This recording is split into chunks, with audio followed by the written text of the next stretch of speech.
स्वस्थ जीवन जीने के लिए हमारे भोजन में प्रत्येक दिन विटामिन्स और मिनरल्स की बहुत ही ज़रूरत होती है। विटामिन्स हमारे शरीर के लिए एक स्पार्क ऑफ लाइफ है, स्पार्क करता है वो।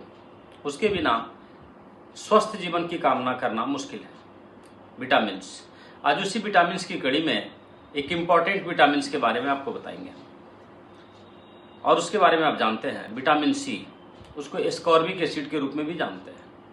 होता ये है कि जिस चीज़ के बारे में हमको सबसे ज़्यादा पता होता है, जिसके बेनिफिट्स के बारे में, उसी का प्रयोग सबसे कम होता है। जैसे सबको पता होता है कि सुबह का टहलना सबसे अच्छा व्यायाम है, लेकिन सबसे कम लोग सुबह में ही टहलते हैं। ओम का उच्चारण से बहुत ज़्यादा फायदा होता है, लेकिन सबसे ज़्यादा कम उसी को हम करते हैं। उसी तरह से विटामिन सी आपके डाइट के लिए क्रूशियल विटामिन है, उसके बिना जिंदगी की कामना करना मुश्किल होता है। अब वो सही मात्रा में प्रत्येक दिन भोजन में होना चाहिए। विटामिन सी एक वाटर सॉल्युबल विटामिन है जो पानी में घुल जाता है। तो जो पानी में घुलने वाला चीज़ होता है वो हमारे शरीर में स्टोर नहीं हो पाता है, टिक नहीं पाता है, वो रोज निकल जाता है। तो प्रत्येक दिन उसको चाहिए। विटामिन सी करता क्या है? विटामिन सी को आप इम्यूनिटी के लिए जानते हैं कि ये इम्यून सिस्टम के लिए काम करता है, सही बात है। अब उससे भी ज़्यादा विटामिन सी का कंसंट्रेशन हमारे एक एड्रिनल ग्लैंड्स में होता है। एड्रिनल ग्लैंड्स एक ऐसा ग्लैंड है एंडोक्राइन सिस्टम का जो हार्मोन्स के लिए जिम्मेवार होता है, और खास करके कॉर्टिसोल हार्मोन्स। जब आदमी स्ट्रेस में आता है, टेंशन में होता है, तो कॉर्टिसोल का लेवल बहुत बढ़ जाता है। और उस दौरान क्या होता है कि सबसे ज़्यादा जो चीज़ हैम्पर करता है, जो डिस्टर्ब होता है, वो विटामिन सी होता है। वो विटामिन सी का लेवल बहुत नीचे आ जाता है। तो जैसे ही विटामिन सी का लेवल नीचे आ जाएगा, कॉर्टिसोल लेवल बहुत बढ़ जाएगा और आदमी स्ट्रेस में बहुत ज़्यादा आ जाएगा। तो स्ट्रेसफुल लाइफ को हटाने के लिए, तनावपूर्ण जिंदगी ना हो, इसके लिए आपके भोजन में विटामिन सी प्रत्येक दिन होना चाहिए। और आपको पता है कि ये स्टोर होता नहीं है, ये जमा होता नहीं है, तो इसको रोज लेते रहना चाहिए। करता क्या है विटामिन सी कि ये कोलेजन फाइबर को बनाता है। कोलेजन क्या होता है कि जैसे स्किन है आपका, तो मसल्स और स्किन के बीच में एक फाइबर होता है, एक कनेक्टिव टिश्यू होता है बोन्स के बीच में भी, जो मसल्स को कनेक्ट करके रखता है। स्किन और बोन्स और मसल्स के बीच में एक टिश्यू है, कनेक्टिव टिश्यू। वो कनेक्टिव टिश्यू विटामिन सी बनाता है। यदि विटामिन सी कम हो गया तो कनेक्टिव टिश्यू लूज हो जाएगा।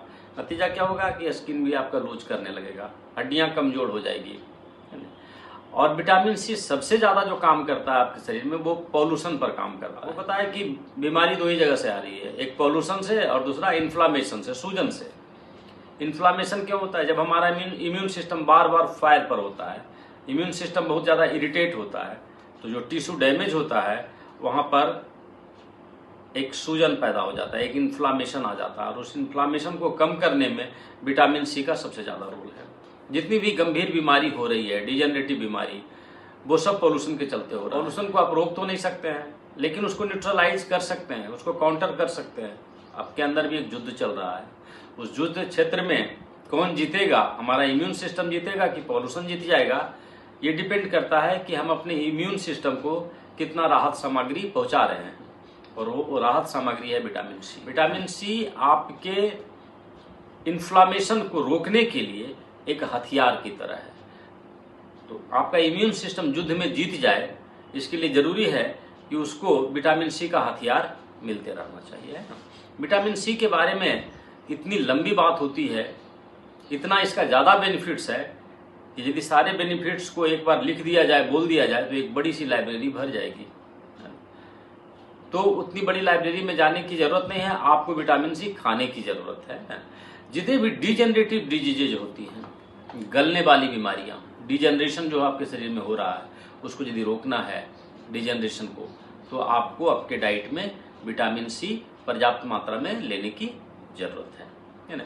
विटामिन सी दांत के लिए भी बहुत जरूरी होता है। जैसे हेल्दी गम्स है ना, दांत से देखते हैं कि ब्लड आते रहता है, और ये गम्स जो दांत को पकड़ के रखता है, उसका मजबूत रहना बहुत जरूरी है। क्योंकि आपका डाइजेशन शुरू कहाँ से होता है? दांत से शुरू होता है। और दांत की समस्या सब जगह आ रही है आजकल। कॉमन देखिएगा कि दांत में प्रॉब्लम आने लगा है। तो दांत को यदि आपको ठीक रखना है, तो गम को, जो इसको मसूढ़ा कहते हैं, उसको मजबूत रखना होगा। मसूढ़ा का स्पेशल टॉनिक है वो विटामिन सी।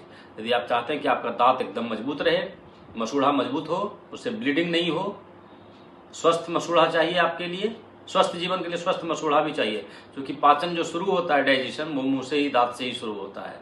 उसके लिए विटामिन सी एक क्रूशियल विटामिन है ना। विटामिन सी एक और काम करता है बहुत बड़ा, कि वो जो आपका डाइजेस्टिव वाटर सॉल्युबल दूसरा विटामिन है, विटामिन B1, B2, B3, उसको भी ये प्रोटेक्ट करता है, उसको ये बचा लेता है, उसको डिजनरेट होने से रोकता है। विटामिन सी विटामिन ई का सिंथेसिस भी कर देता है। विटामिन सी आप जानते हैं कि आपके नस के लिए, वेन्स के लिए एक क्रूशियल विटामिन ई है, तो विटामिन सी को भी ये रिसिंथेसिस कर देता है, माने उसको भी बनाने में ये सपोर्ट करता है। और सबसे बड़ा जो काम करता है कि हमारे शरीर में जो फ्री रेडिकल बन रहा है, इलेक्ट्रॉन डिफिशिएंट एटम्स, और वही इलेक्ट्रॉन डिफिशिएंट एटम्स हमारे शरीर में जाकर के ऑक्सीडेटिव स्ट्रेस लेके आता है, और जिस ऑर्गन में ऑक्सीडेटिव स्ट्रेस ज़्यादा होगा वो ऑर्गन को खराब कर देगा। तो ऑक्सीडेटिव स्ट्रेस क्रिएट ही नहीं हो, चाहे वो ब्रेन में हो या जॉइंट्स में हो, तो उसको रोकने के लिए पहले ही रोकना होगा हमको, और रोकने के लिए आपके डाइट में विटामिन सी होना चाहिए, है ना। विटामिन सी की डिफिशियंसी आइटिस बीमारी को लेके आ जाता है। जितने भी आप बीमारी में आइटिस सब देखते हैं, जैसे कोलाइटिस हो गया, स्पॉन्डिलाइटिस हो गया, इवन डायबिटीज भी, सारे आइटिस जो बीमारी होती है, इवन आप डर्मेटाइटिस है, स्किन की बीमारी, ये सब आइटिस बीमारी सूजन के चलते होता है, इन्फ्लामेशन के चलते होता है। अब वो इन्फ्लामेशन आ गया तब तो उसकी जो ट्रीटमेंट होती है वो करानी होती है ना, उसकी मेडिसिन लेनी चाहिए, लेकिन वो रोका जा सकता है, उसको पहले ही आप प्रिवेंट कर सकते हैं, आइटिस ना आए। आ गया तो बड़ा मुश्किल है। फिर आइटिस को आने के लिए आप प्रिवेंशन के तौर पर अपने भोजन में विटामिन सी को शामिल कर लीजिए, है ना। Vitamin C anti cancer property रखता है, इसको याद रखिए। आजकल कैंसर की भी बहुत समस्या हो रही है, तो ये सब चीज़ों को पहले रोका जाना चाहिए। यदि हो गया है बीमारी तो उसकी मेडिसिन लेनी चाहिए, साथ में डाइट भी प्रॉपर लेनी चाहिए, लेकिन उसको पहले भी रोक सकते हैं। और स्किन की बीमारी बहुत ज़्यादा होती है, जैसे सोराइसिस हो गया, है ना, डर्मेटाइटिस जैसी बीमारियाँ हो गई, खुजली, इरिटेशंस। स्किन सबसे ज़्यादा पॉल्यूशन झेलता है, तो स्किन बचाना, skin is a largest organ, आपके शरीर का जो प्रोटेक्टिव कवच है, बाउंड्री वॉल है, वो स्किन है, और स्किन का स्वस्थ रहना चाहिए। स्किन ही दिखाता है कि एक स्वस्थ स्किन ये बताता है कि अंदर से आदमी कितना स्वस्थ है, तो स्किन का प्रोटेक्शन बहुत ज़रूरी है आपके लिए। और स्किन को बचाने के लिए विटामिन सी आपके डाइट में होना चाहिए। अब ये विटामिन सी मिनिमम जो एक नॉर्मल डोज होता है वो कम से कम 200 मिलीग्राम तो आपको खाना ही चाहिए, है ना। और 200 मिलीग्राम नहीं भी हो तो 100 तो जरूर होना चाहिए साहब, उससे कम में तो हो ही नहीं पाएगा विटामिन सी। और विटामिन सी के साथ एक प्रॉब्लम क्या है कि ये हाईली वाटर सॉल्युबल है, ये पानी में घुल जाता है, और ये हीट से डिस्ट्रॉय हो जाता है। यदि आप कोई ऐसा चीज़ खा रहे हैं जिसमें विटामिन सी है, सपोज करिए कि टमाटर में विटामिन सी है, लेकिन टमाटर को यदि आप सब्जी बनाए और उसको पानी में डाले, फिर पानी को गर्म किए, तो वो पानी में घुलेगा और हीट से वो डिस्ट्रॉय भी होगा। तो विटामिन सी जिसमें है उसको हीट से बचाना होता है। फल होते हैं रस वाले, उसमें विटामिन सी होता है, जैसे संतरा में बहुत होता है, टमाटर बहुत होता है, उसमें टमाटर में भी विटामिन सी अच्छा पाया जाता है, अनार उसका अच्छा स्रोत है, पपीता उसका अच्छा स्रोत है। ये आपके डाइट में होना चाहिए, लेकिन फिर भी क्योंकि इतना ज़्यादा पोल्यूशन हम झेलते हैं कि वो हमारे डाइट से कंप्लीट नहीं हो पाता है। और जो आप फल सब्जी लेके आ रहे हैं वो पेड़ से कब तोड़ा गया, सपोज करिए आपने कोई नींबू खाया, अब वो 4 दिन पहले ही पेड़ से तोड़ के रखा गया है, तो वो 50% तो ऐसे ही डिस्ट्रॉय हो गया। देखो आप सब्जी खा रहे हैं उसमें भी विटामिन सी होता है, लेकिन यदि आपने उसको गर्म कर दिया, बहुत दिन से उसको खेत से ला करके रखा हुआ है, तो विटामिन सी का लेवल उसमें बहुत कम जाता है। तो करना क्या चाहिए कि आपको फल और सब्जी तो खाना ही चाहिए, है ना। जितने रस होता है जिसमें, उसमें विटामिन सी बहुत ज़्यादा होता है, उसको आपके डाइट में लेना चाहिए। आप चाहिए तो किसी न किसी नेचुरल कंपनी का सप्लीमेंट भी लेते रहिए, एक फूड सप्लीमेंट की तरह, जैसे मैं भी लेते रहता हूँ न्यूट्रोलाइट का, है ना, एक विटामिन सी का टेबलेट।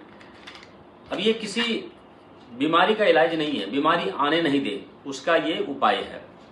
एक टेबलेट हम भी खा लेते हैं। अब एक टेबलेट खा लेने से क्या होता है कि ये नेचुरल तैयार किया गया है, 60 मिलीग्राम हमको मिल गया, और बाकी हमारे भोजन से आ जाता है। तो सब मिला करके आपका विटामिन सी का लेवल मेंटेन रहेगा। विटामिन सी को नज़रअंदाज नहीं करना चाहिए, क्योंकि ड्रग फ्री लाइफ लीड करने के लिए आपको सतर्क रहना होगा और विटामिन्स और मिनरल्स का सही सेवन करते रहना होगा। So thank you very much.